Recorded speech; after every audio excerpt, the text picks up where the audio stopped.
Hey guys, welcome back to my YouTube channel. I beg ignore whatever is happening here. I just needed this video to get out really quickly, so I'm using Zoom to record. So yeah, that's what we're doing today. So don't judge, just get the information. And as usual, the notes for all of this is down in the description box below. If you see me looking that way, that means I'm looking at my notes.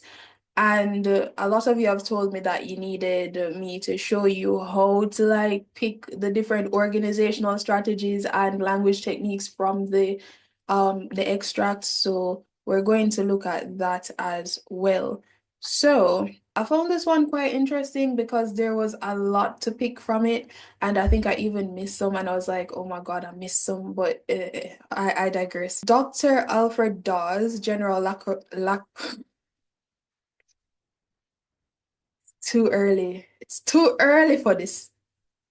Dr. Alfred Dawes, general laparoscopic and weight loss surgeon. Just off the bat here, the mention of someone with credibility. The author starts off strong with the use of authority.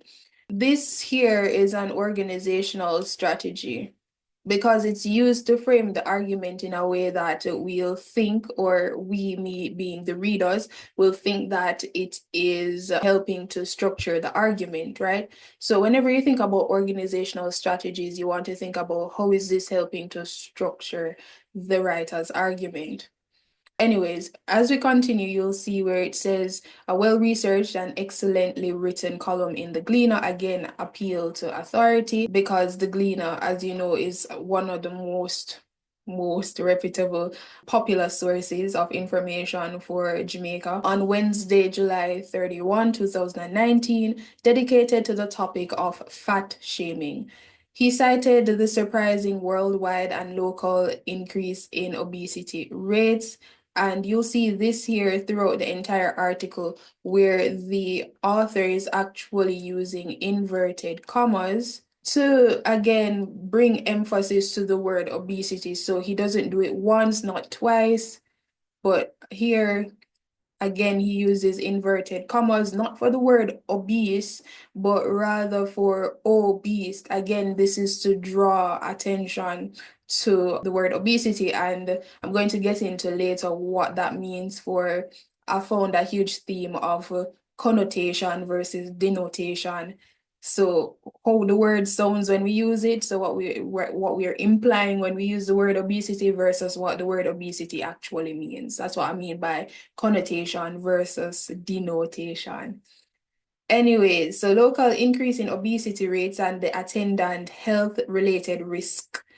He was very understanding of the lifelong psychological, physiological, physical, and social uphill battle that overweight individuals must face. This here, I believe, is a form or the use of listing, but I didn't include this in the essay because I didn't think it was such a major point, but it is something to consider. So again, another organizational strategy here is the use of listing. He decried those who make jokes and tease overweight people because their actions are hurtful and harmful. I want to reiterate several things about being overweight and add my earnest desire that the medical community condemn the word obese. So right here, the author is actually blatantly telling you his purpose. So the writer's purpose here is to tell us or show how the word obese or obesity is harmful and hurtful in the way we use it, and to call for us to basically stop using the word, right? Just stop using it overall. Then I found what came next quite interesting because I've never seen the use of this organizational strategy in any of the extracts CXC has given so far, where he says the word is derived from the Latin word obesus, which originally referred to someone who eats until fat. And then he says obese sounds like obese, right? So here the author uses definition and etymology. Etymology speaking of the origin of a word. And again, this I definitely use this in my essay because I'm me. So the use of definition here as an organizational strategy. Then it says the horrible word does not goad anyone into losing weight. It is counterproductive to weight loss because the label is oppressive, embarrassing, depressing, and causes some to give up efforts at weight reduction. So if losing weight were so easy, everyone would be thin. Only about 5% of people can maintain weight loss permanently. 5% here is use of statistics. That's a very popular organizational strategy, and it's used to add credibility to the argument or make it more believable. So it again helps to frame or structure the argument, hence why it's an organizational strategy. So the use of statistics. Then here, use of subheading is another. I don't think I included this in the notes, but I'm seeing it now after a week. But the use of subheadings here is an organizational strategy, helps us to see where the author is going with the argument. So the word obese conjures up images of an extremely large person chowing down on a massive mound of food stuff with a jug of beverage waiting in the wings. This here is a language technique, and this language technique is an extremely large person chowing down on a massive mound of foodstuff, a jug of beverage waiting in the wings. This here is imagery, right? So I'll put LT for language technique and just write it as imagery, right? And if I spell anything wrong, I promise you, I know how to spell. Anyways, imagery, language technique. These are usually literary devices. I like to say they add flavor or spice to the author's writing because it's just easier that way for me to separate what both are. Many mistakenly believe that obese people are dysfunctional individuals with weak minds, incapable of exercising a little self-discipline. Again, here, this is listing. He's telling what people think that obese people are weak-minded and incapable of exercising a little self-discipline. Obese individuals are often thought of as gluttonous and slothful, two of the seven deadly sins. Here is another language technique. This time you're seeing the use of allusion. Allusion here is where the author is alluding to the seven deadly sins or making reference to the seven deadly sins. So this is a language technique.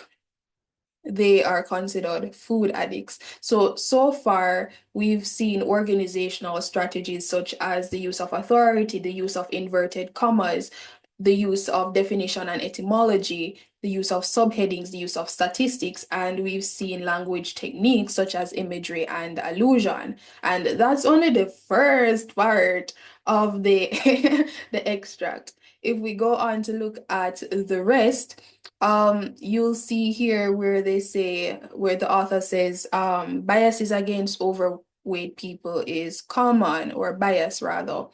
They are thought of as undisciplined failures, incapable of taking care of their bodies. Again, this is a bit of listing, a very short list, but speak. A very short list, I must say, but it's still, it hints a bit at listing. As I said, it wouldn't be my strongest argument, but there's an argument there for it. I'm only here to suggest possible arguments. Because some people believe that fat people are in serious imminent danger, they are sometimes denied employment, passed over for promotions, and refused places to rent. Is that legal? Uh, Again, use of listing. Additionally, clothing, seats, and various equipment are still mostly manufactured for slim individuals. Again, listing clothing, seats, and various equipment listing. Other things like diabetes mellitus, hypertension, hypercholesterolemia, or high blood cholesterol, smoking, illegal drugs, excessive alcohol, a strong family history of some cancers, risky sexual behavior, driving badly, involvement in criminal activities, and so on, carry major health risks, but only obesity is easily visually evident. That in and of itself is very stressful. This whole paragraph here was a list. So again, we see where the author uses listing as an organizational strategy. Being overweight or significantly overweight is an extremely complicated affair. Scientists have recently identified genes that make it very difficult for some people to lose weight, easy for them to gain weight, and cause cravings for the wrong types of food in the wrong proportions. Again, listing. Some people are programmed to become plus size in order to remain within the ideal weight for their height range. So that's making allusion, not explicitly, but it's alluding to BMI, body mass index. They must exert superhuman willpower throughout their entire lifetimes by eating considerably less than the average human being and remaining very physically active. Aside from our genes a major contributor to weight problems, there are numerous factors leading to excessive weight, and the author is going to go on and list again. So the reasons for the increasing number of overweight people today include the nutritional environment during every early life, socialization, modern society with time compression, fast foods, high calorie foods, expensive healthy foods, paucity of recreational spaces, poor sleep patterns, anxiety, depression, financial constraints, infrequent eating, rapid eating, the bacteria that colonize the gut, time, stress, and many others. Again, the use of listing. And I guess the author uses listing to provide examples to support the argument. So we cannot all be slim, but we can all reduce health risk with some weight loss. Abandon the counterproductive word obese. Use overweight or significantly overweight instead. So that's the complete article, and I've already told you most of what I found here. For language techniques, what I have not mentioned that I have put in my notes here is the pathos appeal.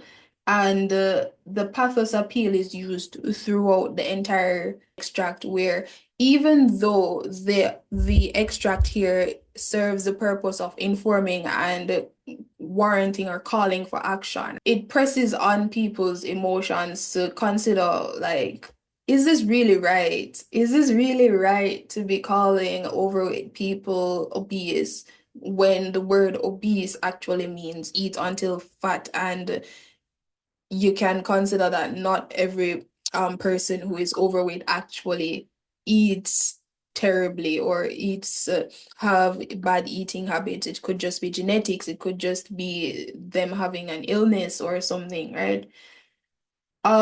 He also uses technical jargon and not a lot. It's like, for example, laparoscopic. Um, I don't know why I said laparoscopic, it's laparoscopic.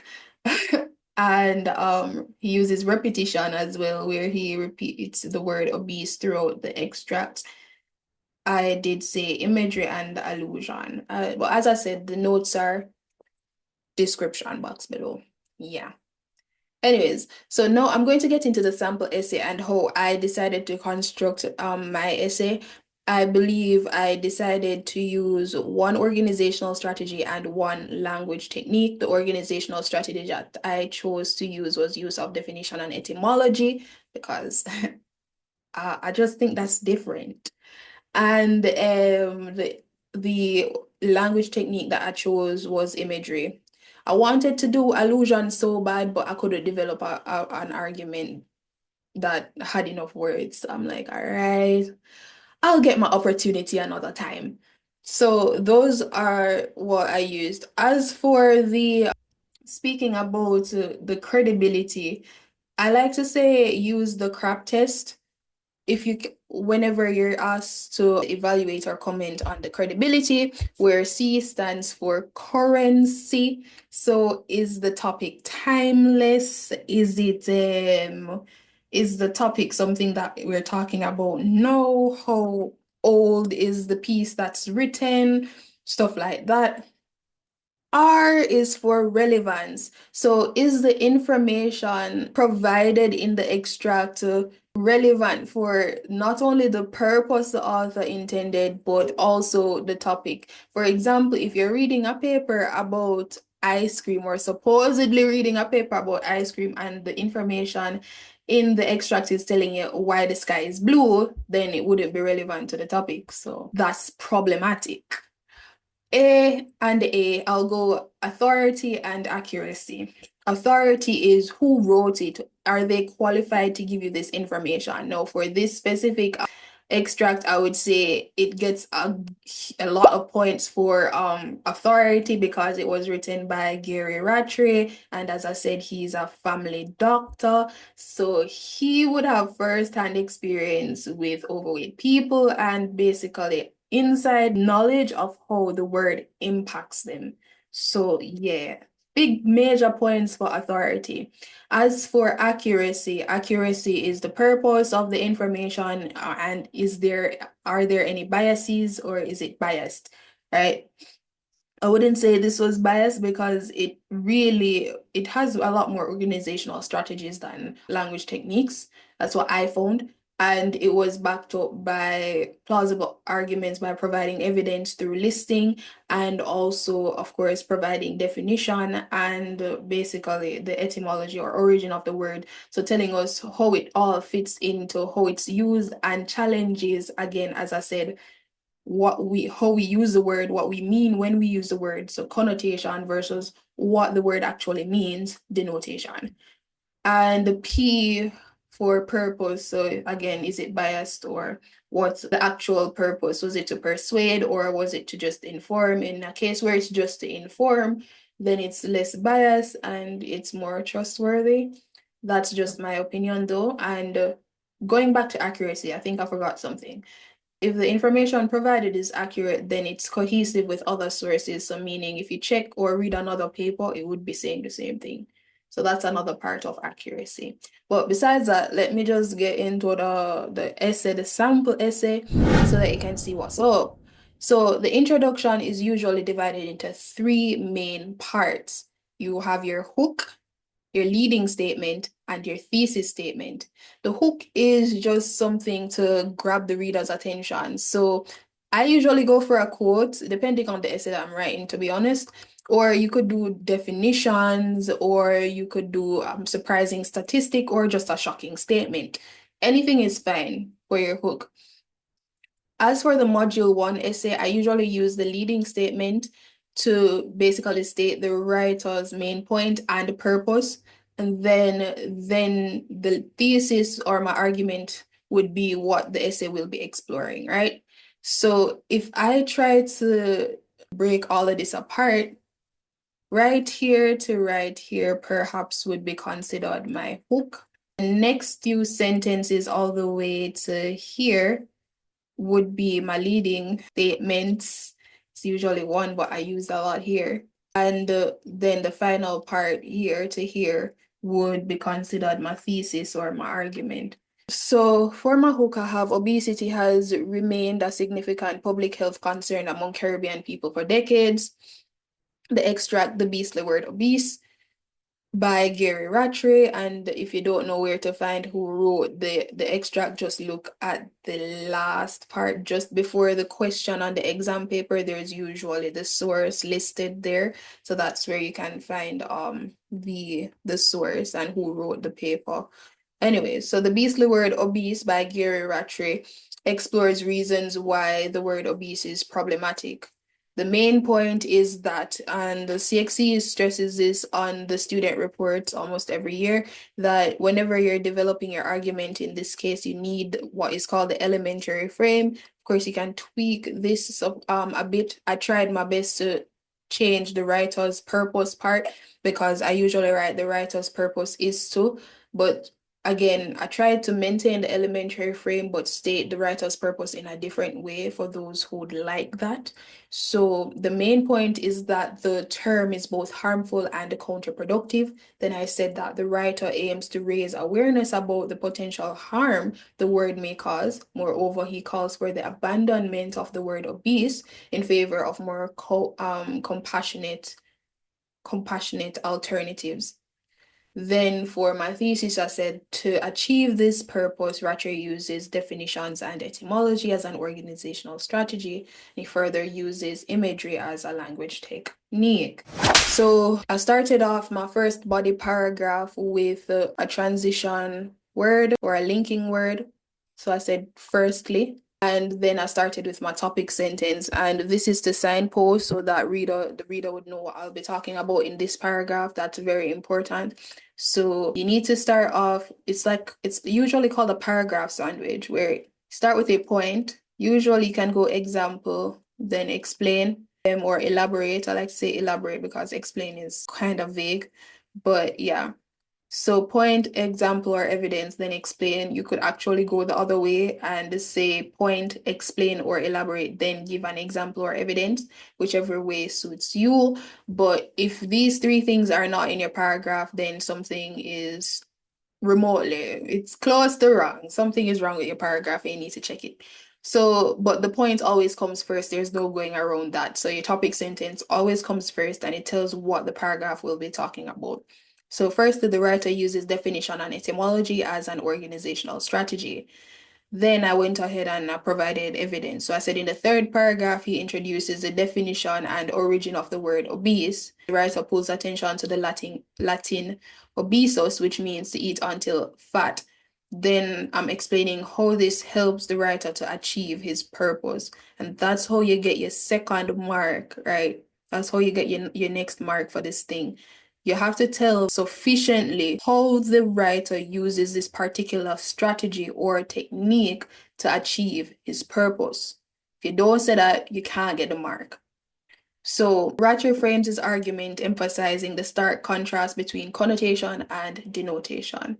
By doing this, Ratcher highlights that the word obese is harmful as the meaning attached to it is not only insensitive but inaccurate in some cases. Through this, he showcases the misalignment between how the word is used and its actual meaning. So I spoke about language techniques, but again, I used transition or linking word or phrase this time. So the transition, then again, topic sentence, so my point. Then I provided examples or evidence. Then the last few sentences here was to explain or elaborate. So it's always the same structure. So in addition to this, the writer uses imagery as a language technique. So now you know that I'll be speaking about imagery as a language technique in this paragraph.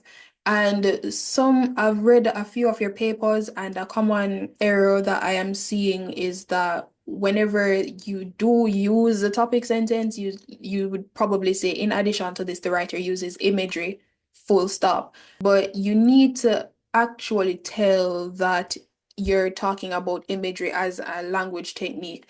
I mean, reading it, I know that you're talking about imagery as a language technique, right? But I think it's safer, and this is just my opinion. I think it's safer to tell that it is a language technique that you're talking about so that I can read your first sentence and know right off the bat if you should get the mark for it, if you've identified the organizational strategy or language technique correctly. Whenever markers are marking a paper, they're marking from the perspective of you don't know. So whatever you don't state, we're just assuming that you don't know it, right? I'm saying this like I'm a marker. I'm not a marker, but yeah, whenever you teach a marker or anybody reading an essay or your work overall, your exam paper, we're marking from the perspective of assuming that you don't know. So even if it is obvious, I beg, state the obvious so that we know that you know it, right?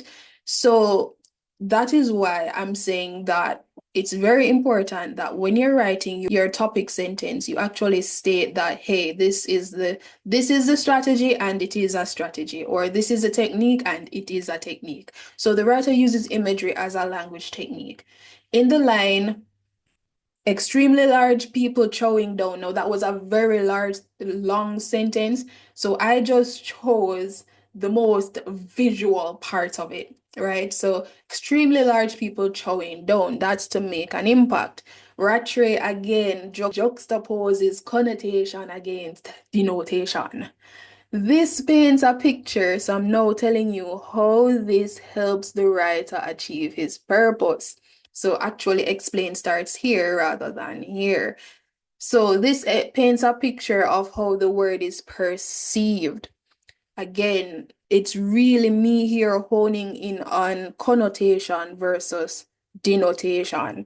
So, thus, the author successfully makes an abstract concept relatively concrete. Rattray elaborates that the image forged in society's mind is a deleterious generalization. Therefore, imagery, in this context, allows the readers to ponder whether they are a part of the problem. And that's how I developed my argument for language techniques. My last body paragraph is speaking about the credibility of the source. So, in terms of credibility of the information provided, I said Rattray efficiently establishes his piece's ethos. That here is my topic sentence. Again, my pointer. And here, this is my transition or my linking sentence or phrase rather. And Rattray effectively establishes his piece's ethos. Then I'm going to provide evidence for this. So I think I did the whole crap test, but I really emphasized, what did I emphasize? The relevance and accuracy of the information. Those are the 2 points that I really tried to emphasize in this paragraph.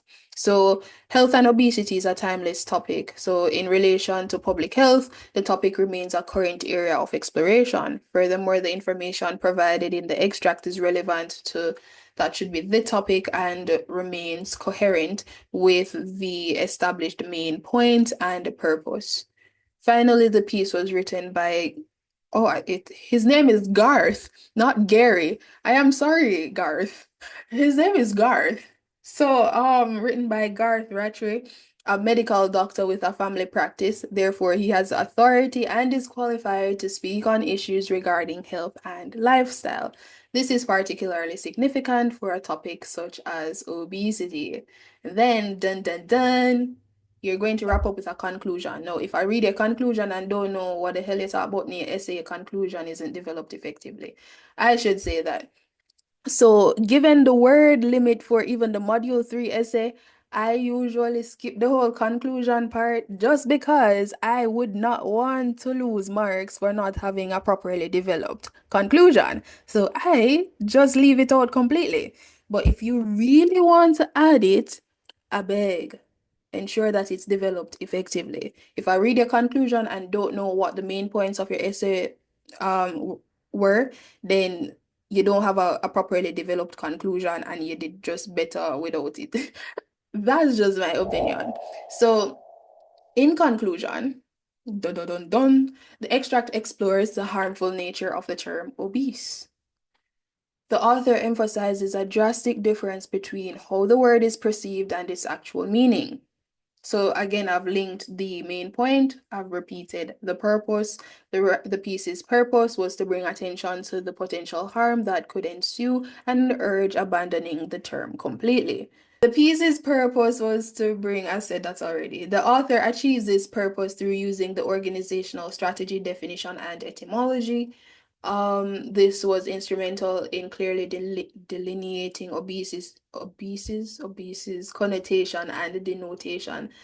When I was rereading my essay, I had a lot of issues with the me saying obeses right there. It's weird. It feels uncomfortable, but I just felt like I didn't know what else to do with it, so I just left it. Furthermore, he uses imagery as a language technique. This makes concrete this makes concrete The abstract concept of a beast forged in society's mind. All in all, Rattray was able to effectively establish credibility through providing relevant information. Finally, since Rattray is a medical doctor, he would have a lot of experience dealing with the overweight patients and first-hand knowledge of how the word obese affects them. I promise I can read. I promise I can read. Anyways, that was the essay, the module one essay. I'll be dropping the module two essay soon. So in that case, watch another one.